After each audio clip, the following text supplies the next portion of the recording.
So ito guys, tulong natin sa mga partner drivers na kinakansela ng customer ng with walang valid reason.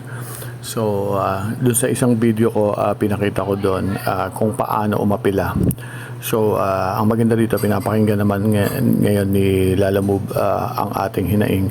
So kapag kasi si user nag-cancel at naglagay siya doon ng negative comments or specific reason kung bakit niya kinancel at naka-apekto sa rating mo, pwede kang umapila kagaya nung sa unang video na instruction na binigay ko kung paano gagawin. This time, after within 3 days mo lang pwedeng gawin yon. At kapag natapos na mag-review si Lalamove, makikita mo na dito kagaya niyan sa account ko, user canceled, itong September 9, review successful. So i-click natin yan.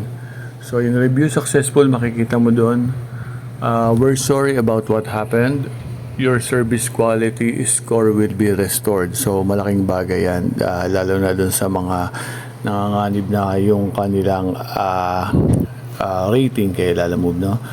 So, yun guys, kapag kailangan nyo pa ng further instruction, mag-comment lang kayo. And pag meron kayong gustong itanong, pag meron pa kayong gustong malaman, nandito tayo para tumulong. Gawa tayo ng video instruction para dyan kung paano gawin, okay?